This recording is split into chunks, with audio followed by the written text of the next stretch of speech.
शहर के नामचीन स्कूल सेंट पीटर्स पर नगर निगम का बुलडोजर फिर से गरजा।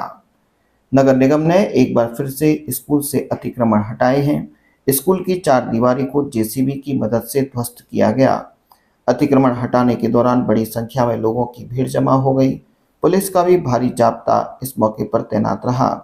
नगर निगम के आयुक्त श्रवण कुमार बिश्नोई ने बताया कि स्कूल प्रबंधन ने नोटिस मिलने के बाद समय मांगा था।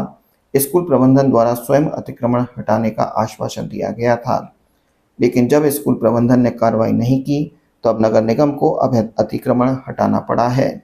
नगर निगम आयुक्त ने कहा कि आगामी दिनों में शहर में अन्य स्थानों से भी अवैध अतिक्रमण हटाए जाएंगे।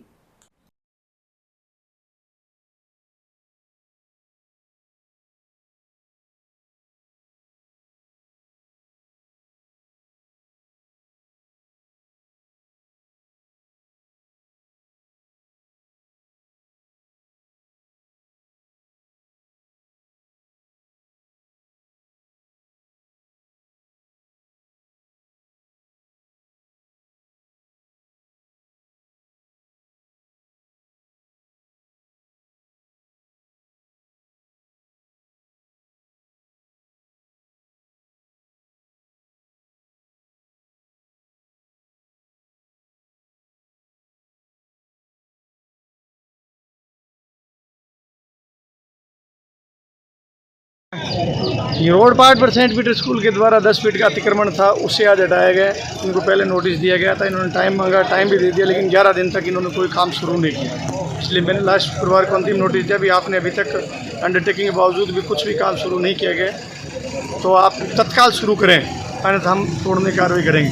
तो पिछले 4 दिन में उन्होंने कोई तत्काल कार्रवाई नहीं की। आज हमने इनको जो दीवार वो हटा दी है, लेकिन इस तरह से किया गया तो इनको ज़्यादा नुकसान नहीं हो। जहाँ इनके ट्रांसफार्मर है और सुविधा क्षेत्र है, उनको कोई डिस्टर्ब नहीं किया गया, ताकि अपने लेवल पर दीवार तोड़ दी गई।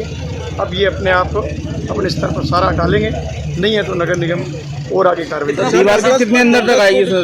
लगभग कहीं पर 11 फीट, 12 फीट और कहीं पर 15 फीट की और 1000 फीट लंबाई है। टोटल कितना होगा सर? टोटल कितना क्षेत्रफल होगा? क्षेत्रफल तो 12 इंटू 1000 फीट कर लो, 12 फीट इंटू 1000 फीट। कई करोड़ की जमीन थी सर? नहीं, ये रोड की ज़मीन है, ये कई करोड़ नहीं, बेस कीमती ज़मीन है, जन सुविधा की ज़मीन है। ये रोड पार्ट है जिसकी कोई कीमत नहीं है। स्कूल प्रबंधन ने कितना दिया था, खुद हटा लेंगे, लेकिन उन्होंने 10 दिन में कोई कार्रवाई शुरू नहीं की। सब अतिक्रमण हो जाते हैं, प्रशासन पहले ध्यान क्यों नहीं देता? मतलब ये बिल्कुल ध्यान देता है, बट क्या होता है कि और भी बहुत सारे काम होते हैं और इतनी व्यस्तता रहती है कि हर कितना बड़ा शहर है और कितनी की मैन पावर है, कहाँ कहाँ पर आदमी खड़ा रहे। तो इस हिसाब से जैसे जैसे टाइम आता है और वैसे जैसे रोड है, इतने दिनों के बाद कैसे चलते, तो जैसे जैसे ट्रैफिक का प्रेशर बढ़ता है तो रोड चौड़ी होती है। आप बता, सामने गुरुद्वारा और मंदिर थे, वो भी टूटे हैं। तो जैसे जैसे प्रेशर बढ़ा वैसे वैसे रोड की आवश्यकता हुई। तो जब तक रोड इतना ट्रैफिक लोड नहीं था तो गवर्नमेंट कोई प्रशासन ने एक्शन नहीं लिया। जब ट्रैफिक लोड बढ़ गया, आए दिन जाम की स्थिति रहती है, वीआईपी मूवमेंट्स बढ़ गए हैं, तो ऐसी स्थिति में रोड चौड़ा करना ज़रूरी था, इसीलिए था।